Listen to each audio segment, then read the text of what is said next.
Ladies and gentlemen, we've finally made it. After 120 hours in the game, I have finally beaten the main story in Elden Ring.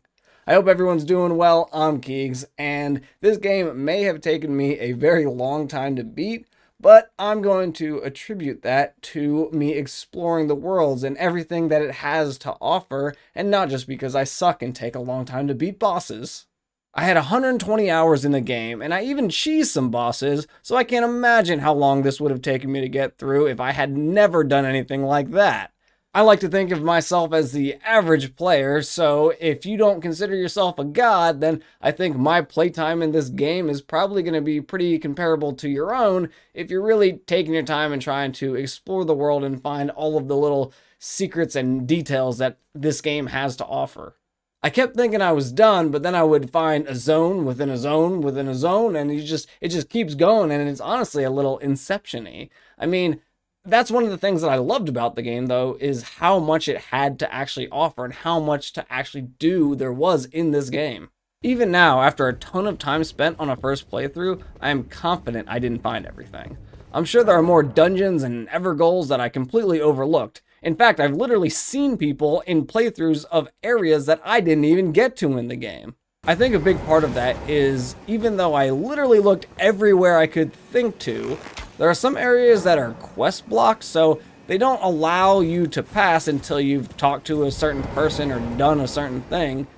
And many of these people were so incredibly hard to find, plus I'm sure there were times where I went to an open area, explored it, left it. Eventually I may have talked to someone that would have opened it back up, but I never returned to that specific area, so I never found out about it, and I never found out that that was a place that you could actually end up going back to. The story of this game, like all Souls games, is as arbitrary as a game could get. And so I'm not sure I really understood a lot of what was happening, and I know that I'm going to be watching a lot of lore videos to find out what the general community thinks about this game, because I'm always interested. They always have very deep lores to them, but a lot of it is inferred, and some people make really good observations on things that I certainly do not have the eye to catch in these games. I really don't understand how more people found the Dragon Lord than got my ending, since I figured the Ranni questline would be a fan favorite.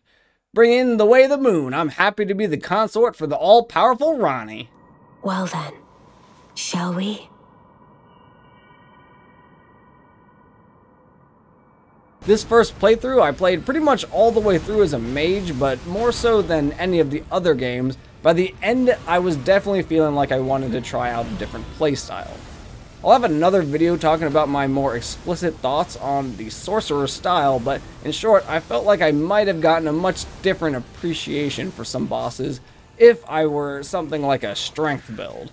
This could also be chalked up to this game just being exceptionally longer than any other Souls-like game I've played, and just by the nature of it, by the end of the game, I want to try something out because I've gotten so many new armors and weapons and things. I think this game overall was really hard if you're trying to do a no summon run, but I also think that with summons, it was probably one of their easier games overall. But that kind of brings me to my biggest problem in the game, and I know a lot of other people have voiced their concerns about this, but the balance is all over the place.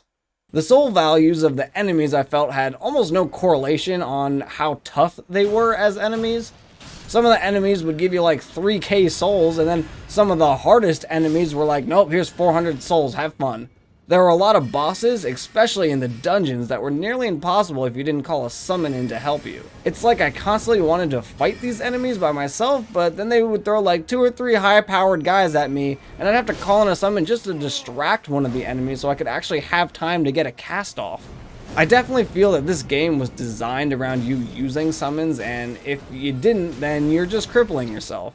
That being said though, I did really not mind it so much. Summons were another tool on the tool belt, and a lot of them were really fun to watch, to run around and do their thing, and you know, they'd give you little bonuses here or there, and you can kind of decide if you want them to be a ranged or a melee or a tank or whatever you wanted them to be. You could pick ones that would really complement your playstyle. Also, Malenia is just absolutely ridiculous.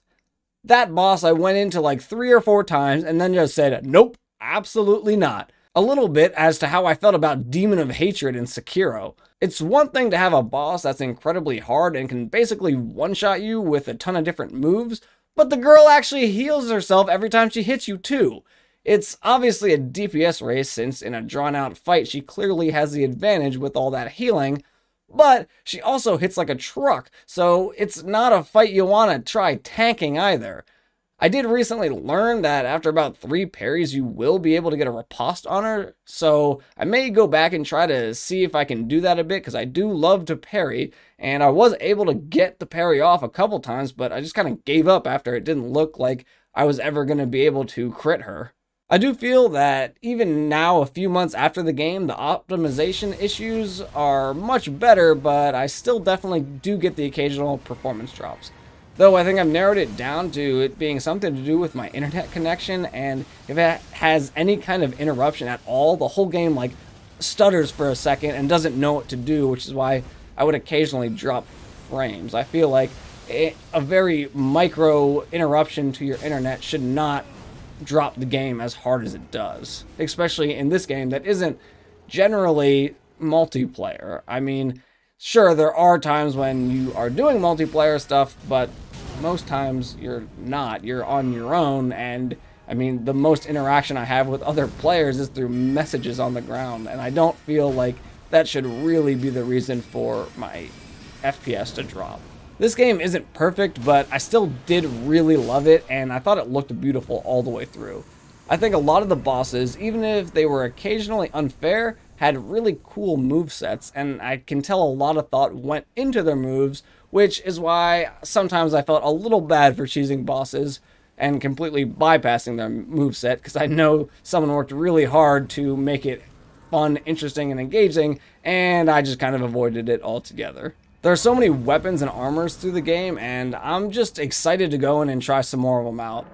Plus, there are a ton of crafting items that I literally almost never use, so I'm sure in my next playthrough I'm going to rely a lot more often on using everything craftable in the game. I loved having a horse and being able to book it in the open world when things got way above my head, and I thought it was impressive that often there was still clearly level design in many areas of the games. Usually they were like castles and dungeons and things, but I mean, for such a large, expansive game, I'm impressed that they had the foresight to do as much level design as they did. I really enjoyed fighting almost all the humanoid characters because I could parry them pretty easily. And the dragons actually ended up being pretty fun when you could just ride your horse around and slash at them as you went. Even the generally big characters, I had a pretty easy time to tell their moveset, with the exception of maybe this fire giant dude. I would constantly get pancaked as he rolled over me like a freaking bowling ball. A couple of enemies I hated though included almost every flying type enemy I found in the game. They were extremely annoying, and I was even a ranged character. I can't imagine what it would be like if I played with a melee next time, which I'm probably going to do. The goblins in the caves were really squirmy and tough to hit, and that weird lizard dragon hybrid thing that was all over the place I found really hard to get a read on its moves. And this guy I found extremely difficult to read. I feel like I should be able to parry him, but because he looks so weird when moving and attacking, I can never tell what's an attack and what's him just being a bumbling idiot. The last thing I want to say is that I want to give a giant F you to these guys.